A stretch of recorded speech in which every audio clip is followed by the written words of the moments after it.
Welcome to the Get Over Yourself podcast. This is author and athlete Brad Kearns discovering ways to be healthy, fit, and happy in hectic, high-stress modern life. So let's slow down and take a deep breath, take a cold plunge, and expertly balance that competitive intensity with an appreciation of the journey. That's the theme of the show. Here we go.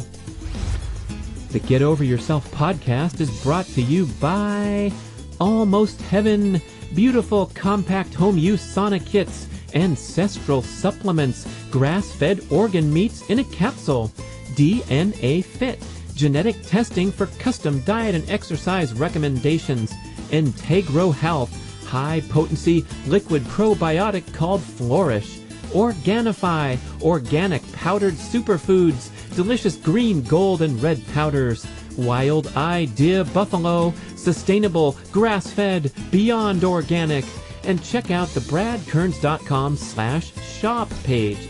That's my personal selection of favorite products for health, fitness, and peak performance. And here we go with the show. Yes, the object of the game is to win, like he always says, but the value and the meaning is found in the process, not in the mere holding of the trophy.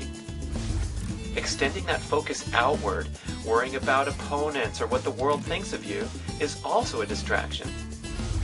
The prevailing psycho-emotional disposition of the modern competitor that we've been socialized to adopt in pursuit of success is to obsess on external variables and determine our self-worth according to results. You think I'm wrong or off base?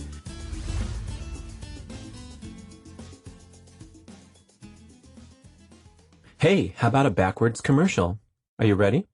So, go to OrganifiShop.com and enter the discount code BRAD for 20% off your order. That's ORGANIFI shop.com. Why would I do something as silly as a backwards commercial? It's because I'm positive you have to try this stuff. Trust me, order some now. It's going to change your life. Organifi is an organic superfood supplement company. They're known for their greens. You take them when you travel, get all your nutrition. But I like their top secret, Organifi Gold, warm relaxation beverage. This is the single best tasting tea you will ever try in your life. So if you want something soothing, delicious, nutritious at the end of your busy, productive day, pour yourself a scoop of Organifi Gold. What's in there? Turmeric, the anti-inflammatory superstar, is the base. And then, listen to this, smooth coconut milk, cinnamon, ginger, lemon balm, and 2 super mushrooms. It's legit. It's delicious. Check it all out at OrganifiShop.com. And don't forget to put in B.rad for 20% off. Try Organifi Gold. If you're not totally satisfied, send it back to me, and I'll keep it. Let's talk about Tiger Woods. Oh my gosh, he's made history again. On October 27, 2019, he won a PGA Tour tournament in Japan, the first one ever held in Japan, called the Zozo. The guy freaking won another PGA Tour event at the age of what? He's 43 years old in 2019, turning 44. On December 30th, same day as my brother, Wally, and LeBron James. Trivia. But this victory was historic because it was his 82nd on the PGA Tour, and that ties the record for the most victories of all time, tied with the great old-timer Sam Snead. This achievement is right up there, possibly superior to the much more often discussed number of major titles won. Jack Nicklaus holding that record with 18 major titles. Tiger was stuck on 14 for, close to 10 years. Everyone thought he was going to destroy it. He and Roger Federer were going back and forth back in the day, and the story got out famously that they would just text each other every time they won a major title with a number. So Roger would win Wimbledon, and he'd send a text to Tiger Woods that said 14. And Tiger would win the U.S. Open and text back to Federer 14. and funny stuff. But Roger went on, and he's still playing at the highest level, an absolutely extraordinary athlete into his late 30s, battling in the Grand Slam finals. But Tiger had all those setbacks and injuries, so he was stuck. Now he's at 15, obviously, because he won the 2019 Masters. Arguably, I don't want to argue with anyone, because I'd say undisputedly, the greatest comeback in the history of athletics, from how far he fell and how many years it took him to come back, and the severe physical injuries and surgeries that he had to endure to get back to the high level, and then win a major 10 years, 11 years after his previous major championship. That Masters comeback was historic. And now here he is at it again, bagging a win in grand style over there in Japan. It was interesting how his round started. The first round of the tournament, he started out bogey, bogey, bogey, and then he just went crazy and actually shot a 64 that day. So he made, 9 birdies in the ensuing 14 holes or something. So he's showing he's in his very best form, and now tying the great Sam Snead with 82 wins on the PGA Tour. And the reason I put this right up there with the number of major titles is all these athletes over the entire golf career, which lasts for so long, they're really far out there, and the competition drops off precipitously, with the greatest names of all time falling pretty far behind. So I just want to read it to you, that Sam Snead and Tiger are tied with 82. We can all expect Tiger to hit 83 at some point before he's done, but you never know, do you? He's also got that 15 majors going after Jack Nicklaus' standard of 18. So it's Tiger and Sam at 82. Jack Nicklaus has 73 overall wins in his career. Then it goes Ben Hogan 64, Arnold Palmer 62, Byron Nelson 52, Billy Casper 51, Walter Hagen 45, Phil Mickelson 44, and on down. So in the top 10, the 10th guy, Kerry Middlecoff, has 40 wins. That's half as many as Tiger and Sam Snead. So it drops off so much, and all the other greats, Tom Watson, Vijay Singh, Lee Trevino, Johnny Miller, with, in the 20s, the 30s. 82 is just stunning. And all his peers are marveling at it. There's a great article about how they were all glued to their television sets, or actually came out to the course to watch the historic finish of his tournament, knowing that this was a big win when you get to that number 82. So what I wanted to share with you was some content from my book that I wrote many, many years ago, called How Tiger Does It. It was published in 2007 when he was at the top of his game. Of course, I put a curse on him, I guess, just like I did with Lance Armstrong after I wrote and was published by McGraw-Hill, How Lance Does It. And then soon after, he was involved in the doping scandal. And then I wrote How Tiger Does It as a sequel to the great Lance book. And soon after that, he was involved in his unraveling of his personal life. So no offense, guys, but I did put some great content in there and studied Tiger intently for a long time, both as a enthusiast, as a fan, and then doing the book project.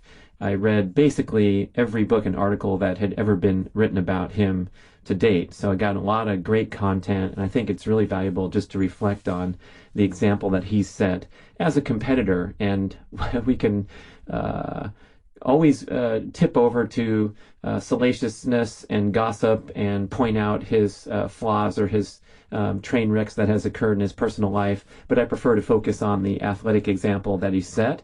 And I will put as an aside, though, I do see some character evolution from him, and it seems like he's much more relaxed as a person. He's friendly and engaging with the media, where before he was pretty much of a robot, probably by design and by necessity because of the extreme amount of attention that was heaped upon him. So I don't fault him at all, but he does seem like a more balanced and well-adjusted individual if watching television interviews and listening to him counts for anything, which I think it does. It's hard to fake this kind of stuff. So I did a previous show about Tiger's comeback when he won the Masters, and now I want to just get into some further insights that you can read in this book, How Tiger Does It, but I'll pull them out for you because I think they'll help you in daily life. And what I did in the book was identify 4 success factors and then detail those with different insights, quotes, things like that, and then putting together some tips at the end of each section. to help you take practical steps in pursuit of your own peak performance goals. Oh, so there were 3 success factors. Sorry, it was a long time ago. Focus, a work-play ethic, and a balanced approach. Balanced approach doesn't come off so good now because I lauded his character off the course. He was very involved in charities. He talked a good game about keeping life in balance and keeping a healthy perspective. And of course, his dad, Earl Woods, was presented to the planet from day one as the ideal supporting, nurturing father who would toughen him up for competition, but with love and kindness, and emphasizing schoolwork before golf. And the great biography called Tiger Woods, unauthorized biography by 2 prominent journalists that interviewed over 200 people and wrote the most comprehensive, fantastically well-researched and presented book on the life of Tiger Woods, pretty much shattered that Earl Woods myth. May he rest in peace. But oh boy, yeah, the whole thing was pretty much of a fabricated presentation. And of course, that's what corporate America loves. So he was the endorsement king of the planet, and the smiling his bright white teeth everywhere while living a different life than was presented to the public. So hey, what can I say? But back to the story. Some great insights to pull out when you're talking about, I call it the work-play ethic. So it's the work ethic, but also that he enjoyed it and had a lighthearted, playful approach to putting in this hard work instead of that possibly unhealthy approach where the excess or the misplaced competitive intensity can bring you down. So I have some excerpts here, and then summing it up with 4 nice tips to cultivate a work-play ethic in your own life. Tiger loved to train every day for golf. He loved to compete. He was on a constant quest to get better, still is today. A far cry from the golfer of the past who played hard, got rich, and got soft. So behind the wizard's curtain, Tiger's viewing his competitive endeavors from a more complex perspective. Yes, the object of the game is to win, like he always says, but the value and the meaning is found in the process, not in the mere holding of the trophy. Thinking about the trophy during the journey is a lethal distraction, as many of Tiger's less evolved opponents have discovered painfully. Extending that focus outward, worrying about opponents or what the world thinks of you, is also a distraction.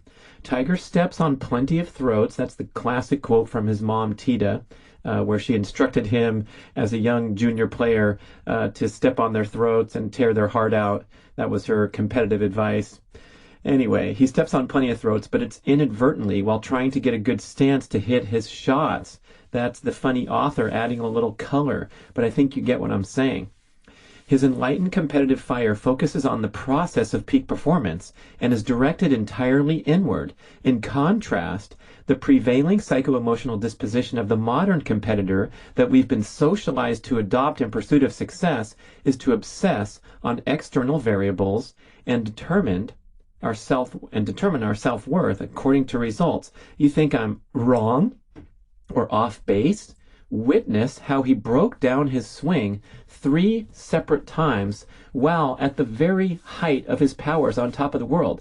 First and most famously, after he won the Masters and destroyed the field with one of the greatest athletic performances of all time in his rookie year on tour, his first full year on tour, went to the Masters, one of the first tournaments, and won by 12 shots and just destroyed the field, destroyed the golf course to the extent that they, quote-unquote, tiger-proofed the hallowed Augusta National Golf Course because he was bombing the ball so far that he was making a mockery of their famous par 5s and the challenges of hitting a long shot into a small green.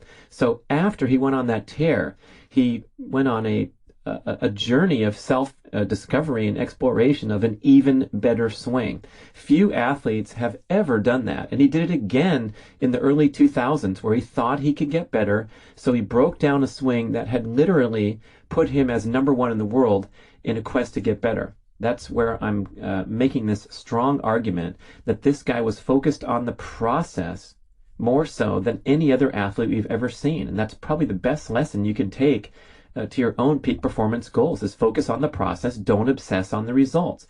He also showed this by being what his peers called the greatest grinder on the tour. A grinder is a guy who is fighting for every shot, no matter if he's ahead or fighting to make the cut. And so when Tiger has been out of contention, which has been a lot. He has the greatest winning percentage of all time, right? I think he's won something like 25% of all the tournaments that he started, which is absolutely mind-blowing in golf. Remember, there's 156 opponents. It's not like a boxer or an MMA fighter whose record is 38-4 because he has to either beat one guy or lose to one guy. Anyway, all those times that Tiger has been out of contention, you can go watch him when he's battling to make the cut, and he is sweating over those putts and those shots just as if he was had a one-stroke lead in a major championship. Best example of this, Pebble Beach 2000 PGA Tour event. You can probably find it on YouTube. He was 7 strokes down with 7 holes to play. And he caught up to the poor guy. Oh, who was it? I can't remember. And actually ended up winning that tournament. It was just a stunning comeback. But when you're 7 down with 7 to play, 99.9% of the athletes on the planet are going to get into a mindset that there's absolutely no chance for them to win. The great Jim Furyk, one of the greatest pros of all time, he's up there on that all-time list. I think he's got 25 wins or whatever. I saw him scrolling through the list. He also shot a frickin' 58 in a golf course, a PGA Tour golf course. So I think that's tied for the lowest score of all time in a single round. You can find that puppy on YouTube also, Jim Furyk, 58. Look at his funny, goofy swing. If you've never heard of him, it works for him. Shows that you don't have to be a robot. You can find your own way to hit that golf ball down the course. But Jim Furyk said about Tiger, quote, "Most guys in that position aren't still trying to win the tournament. But Tiger was thinking he still had a chance. He believes he can win even when he's 10 strokes down. He never makes a frustrated, hasty play. He always plays the correct shot. He never says, oh, crap, I'm 2 back, and pulls out driver and hits it, tries to bomb it down like a lot of players will go for broke or go crazy and make a worse mistake and dig a further hole for them." So back to Furyk's quote. He plays the course the way it should be played. And let me tell you, as a fellow golfer, that takes a lot of mental resilience and discipline to play the course the way it should be played and hit the correct shot, even when you're out of contention or extremely disappointed from perhaps a previous stroke that didn't go well. And I'm going to call myself out right now because I've noticed on more than one occasion that if I have a birdie putt, which is so exciting, I have a chance to make a birdie, and I step up there and miss the putt, I'm so disappointed that on many occasions I have missed the comeback putt. In other words, maybe I'm 15, 20 feet away, trying to make that birdie, barely miss it. Sometimes I'm 5 feet away, and what a frustrating thing to be that close to birdie, miss the chance, and then I'm 2 feet away and miss the next putt because my concentration is broken due to my disappointment. And the opposite would be the ideal way to play golf. Tiger talks about that in his book. Jack Nicklaus talked about that in his book, where you just play each shot independent of whatever happened previously up to that point on your day on the course. There's a book by Connell Barrett where he says, Tiger lusts for the opportunity to achieve success and has no fear of or else. It's like he plays golf in a quiet room. All he can see is the ball, his club, and his shot. He can't see or hear anybody else.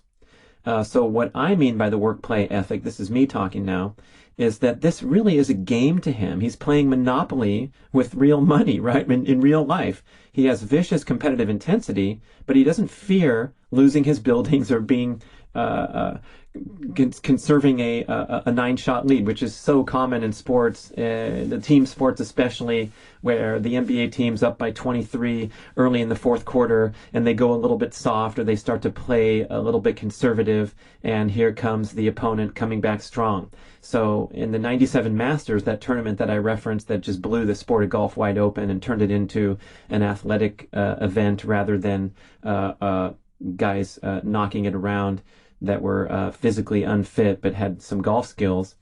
Whew, he had a 9-shot lead. Here is a guy with a 9-shot lead. Instead of protecting it, he was putting the gas pedal on, taking it up to 12 shots and breaking the record, tying the record for the lowest score ever by the Masters. So he was feeling a little stressed the night before the final round, sleeping on that 9-shot lead, and a great quote from his dad. His dad did a lot of good stuff. I'm sorry I ripped on him, but the book kind of exposed him as a little bit of a manufactured image. He told his son, you know what, Tiger, just go to sleep. You know that tomorrow is going to be the most important round of your life, but you can handle it. Just go out there and do what you do. Just get in your own little world and get out there and thrash them. Note this contrast between another popular coping mechanism used by athletes facing pressure. The old quote, just pretend it's an ordinary competition. You know what?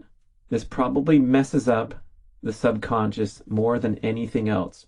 How can you pretend it's a normal competition when your brain knows exactly what you're facing? It's kind of like the dated advice when you're doing public speaking to say, just imagine the audience in their underwear, or just imagine you're at home delivering your talk to 2 people, or something like that. And so I think we need to get out of that pretend land and acknowledge, like his dad told Tiger, that tomorrow's going to be the biggest round of your life. Go to sleep, right? Let's not beat around the bush. Let's not forget about the elephant in the room. I think that's a wonderful insight. Christopher Smith, my speed golf guru, the greatest speed golfer of all time, listen to him on 3 shows on Get Over Yourself, getting deep into mental training and, of course, all the attributes around his training program that he calls Train to Trust. Things like context specificity, aligning your practice methods with what you face in competitive circumstances. And I remember he gave me a one-liner. I think I got into this during the show with him, but he says, you know, you really don't need to use the word relax on the golf course when you're playing golf. And that's probably the #1 word used by recreational players everywhere. I'm just going to try to relax and hit a good shot. I'm going to try to relax on the back 9, even though I'm having the best round of my life. I'm going to try to relax over this super important putt. You can't relax when you're under competitive pressure. You can't do it. It's a ruse to even say the word to yourself. So instead, he wants players to focus instead of relax. Huge difference, right? Doesn't mean you have to be anxious, emotional, edgy, any of these things. So if you're telling your little high school basketball player or softball player to relax before a big game, no sense. Don't waste your breath. Just tell them, hey, this is a really big game. Do your best. Focus on the process. Whatever. Acknowledge. Love it. Love it. Okay. Back to the insights from the book, How Tiger Does It. And regarding those swing changes, the famous retooling of his swing. What he's doing when he's looking at the videos and seeing opportunities for improvement and for more mechanical efficiency, he's a guy who's obsessed with winning, but unlike many of his competitors, he's answering to a higher calling that's represented by winning. You get the difference? Anecdote to drive it home. At a press conference 2 days before the 2007 Masters, where he got second to Zach Johnson, Tiger was holding trophies from the previous 2 major championships, the '06 British Open and PGA, coming into '07. He was asked if he was thinking about another Tiger Slam, which is holding all 4 major titles at once, maybe not in the same calendar year like a true Grand Slam. Tiger's answer, no. I'm thinking about trying to place my golf ball around this course. That's about it. My whole preparation is getting the ball in play and putting the ball on the correct parts of the green and getting the speed of these things. And that's it. End quote. So there's our perspective over and over. Every time he talks, he's talking about the process. Trying to cut through the superficial questions from the high shock value media, always looking for that sound bite about, yeah, I want to win. I want to bag another title. No wonder he has little patience for the media. So here we go, finishing off with 4 tips to cultivate your own strong work-play ethic. #1 is make your work fun. It's not enough anymore to put your head down, work hard, and produce results. Reject this just make it through the day mentality rooted in narrow values like puritanical social climbing. The most powerful competitive stance is to get the biggest rush from the battle itself. By releasing your attachment to the outcome, you can experience the pure joy of competition and push your limits without distraction in pursuit of peak performance.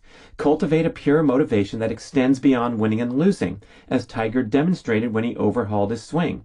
Pursue endeavors that you love and represent the highest expression of your talents.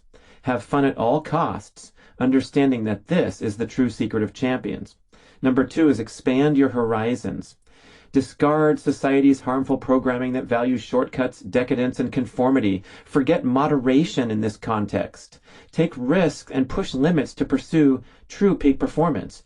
Transcend the energy struggle to beat opponents and the repetition of control dramas that you developed as coping mechanisms throughout your life. Realize that pursuing something bigger than your selfish needs will lead to performance breakthroughs thanks to the, quote, love is power concept. A selfless, evolved approach will create a collective escalation of passion among those around you and provide a more powerful, pure, and long-lasting source of motivation than focusing narrowly on personal gain. Number 3, be comfortable with competition. The negative emotional baggage connected with a results-oriented competitiveness has led many to loathe putting it all on the line due to fear of failure. Winners contribute to the peak performance and personal growth of all competitors, so don't be afraid to enjoy victory and the yachts and the mansions you might accumulate as a consequence. As Deepak Chopra once said on 60 Minutes when they asked him how his spiritual message aligns with the fact that they were doing the interview in his $7 million mansion overlooking the beach in Southern California. And he says, the great thing about living in America is I don't have to apologize for anything, end quote. Okay, so little transition there. But the idea of becoming comfortable with competition, becoming comfortable going for the throat in competition, like Tiger's mom says, but then exhibiting great sportsmanship afterward. If you're 7 shots back with 7 holes to play, don't give up. Relish the opportunity to just chase. If you're ahead or running neck and neck with a competitor, savor the opportunity to push each other to greater heights. That is a subtle distinction I want you to definitely realize. That love of competition and getting away from potentially even fear of success. We know about fear of failure.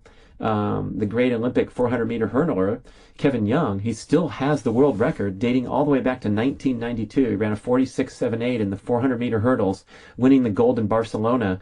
And the headline story next day in the paper was him explaining that he had to overcome his fear of success to be able to win the gold medal and break the world record. He worked with my good friend Doc G on this matter and getting clear, getting beyond that fear of success. What did he mean? It was the fact that you're working so hard, you have such a compelling goal, you're trying to improve, and you got a passion every single day to get better and better and better. But what happens when you run the perfect race or win the Olympic gold medal? Then what's going to push you and drive you the next day to get up and do it again? And that's where this obsession with winning often runs into trouble. Look at the misbehavior by celebrities and famous athletes that can't seem to cope or immerse into real life successfully because of their obsession with winning, among other things. Okay, number 4. Work smart. Having fun and working hard will not lead to success unless your work is focused, guided by expert coaching, and directly applicable to your peak performance goals. Be brutally honest with yourself and make a clear decision to align your behavior with your stated goal of peak performance. Understand that this entails sacrificing things that bring you and your ego a certain measure of satisfaction, but will lead to more fulfillment, productivity, and less stress. Pay particular attention to the importance of focusing on one endeavor at a time and achieving a smooth transition to the next. Seek out coaches, experts, and friends who will tell it like it is to you. Do the same when you look in the mirror, and then take specific and decisive action to address your weaknesses.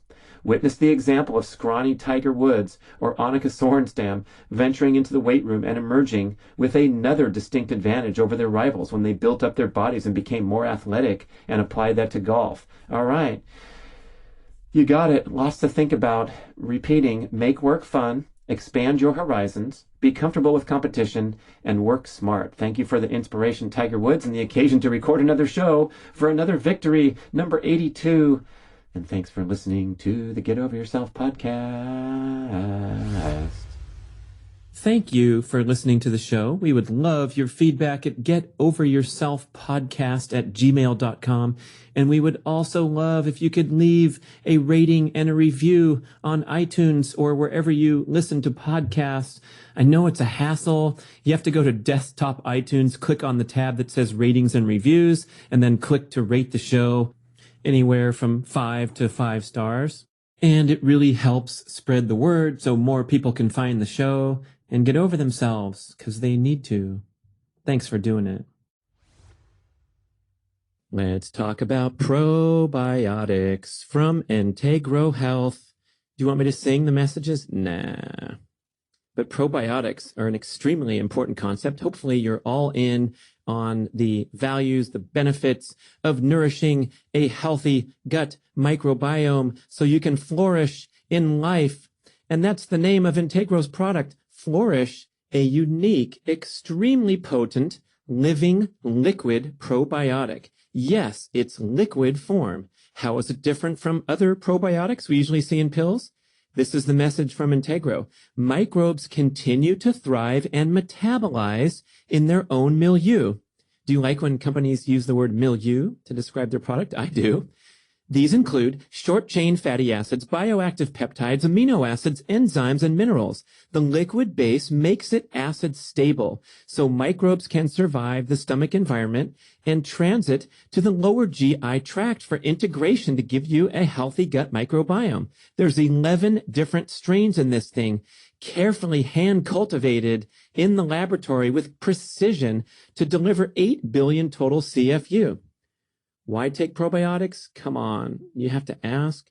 It's going to strengthen your immune function, reduce systemic inflammation, the root cause of all disease, improve digestion, promote bowel regularity, relieve gas and bloating, get you going again after illness or antibiotic use. That's me, because I first got this shipment the very day I returned home from a Mexican vacation and had a stomach illness once again. What a bummer. So sad, because I love going down south. But I needed to repair and return to action quickly. So I started guzzling this stuff and had a wonderful return to health. I'm a very enthusiastic user and will be over the long run because I need all the help I can get. I don't know about you. When we're talking about our routine usage of antibiotics, the stress we put on our system and in the environment every single day, I especially notice my gut health is compromised when I engage in overly intensive athletic training, have trouble recovering. My gut is the first thing to go. So this is my go-to product, the Flourish probiotic in liquid form. Try it yourself. I love the delicious root beer float flavor. Just kidding, man. This stuff is no funny business. This is the real deal. It's very potent. It tastes fine. It goes down okay, but no root beer float flavor. Sorry. Take it. You'll love it. Go look at integrohealth.com for more information and to order shipped directly to your door in its unique liquid form. Flourish!